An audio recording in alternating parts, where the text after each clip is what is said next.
Shalom, shalom, shalom frère. Que le Seigneur te bénisse abondamment, que la grâce et la faveur de l'Éternel soient sur ta vie.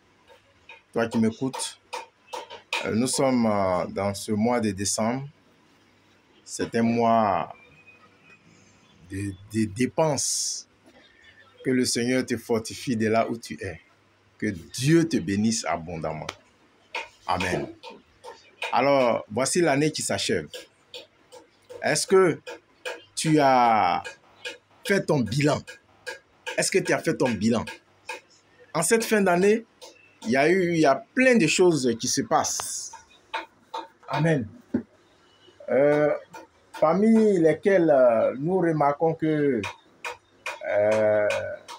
l'autorité, de la haute autorité, le pape, aurait décidé que les prêtres puissent bénir, voyez, les mariages homosexuels hors liturgie.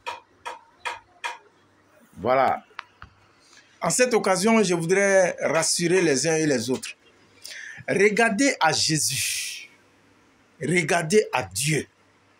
Le Seigneur m'envoie te dire, si tu es un élu de l'Éternel, si tu es appelé de Dieu, il y a des décisions contraires à la Bible.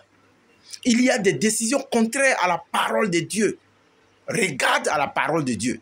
Doit-on obéir à un homme ou obéir à la parole de Dieu? À cette question, tu dois répondre et tu dois répondre de façon efficace et efficiente.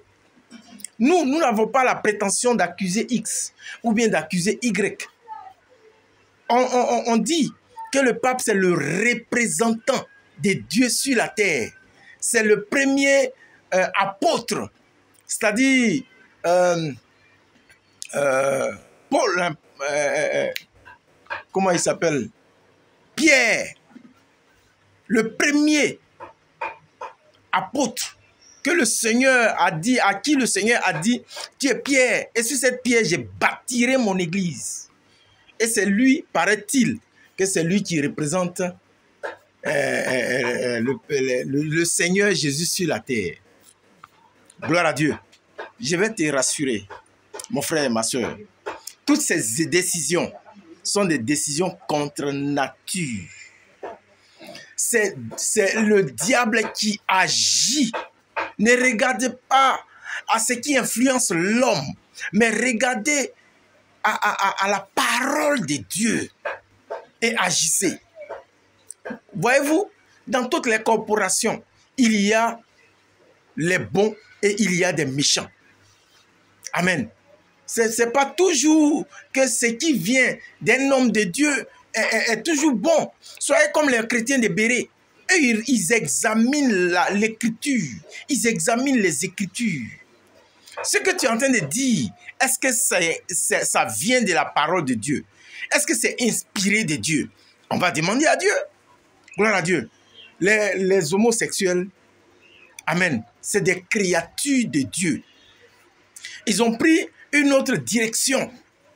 Qu'est-ce qu'il faut faire? Qu'est-ce qu'il faut dire? Quelle attitude qu'il faut tenir face à leurs décisions de s'unir pendant qu'ils ont le même sexe? Amen. Dieu est venu pour tout le monde. Christ est mort pour tout le monde. Pour les homosexuels, pour les pauvres, pour les drogués, pour les féticheurs, pour les marmailleurs, pour tous ceux qui sont égarés. Christ est mort pour eux. Christ est mort pour eux. Mais nous n'allons pas légaliser leur forfaiture. Mais au contraire, nous allons prier pour que eux là, qui sont devenus des comment on va les appeler? Prostituées. Ceux qui sont devenus des prostituées parce qu'ils n'ont pas accepté le Seigneur Jésus et ils sont en train d'appliquer la doctrine du diable. Nous, qu'est-ce qu'on peut faire? C'est de prier pour eux, pour qu'ils reviennent à la saine doctrine. Mais nous n'allons pas légaliser, nous n'avons pas le droit de légaliser leur forfaiture. C'est inspiré du diable. C'est inspiré du diable. Mon frère, ma soeur, sois prudent. Regarde à la parole de Dieu et agis conformément à la parole de Dieu. Que Dieu te bénisse. Shalom.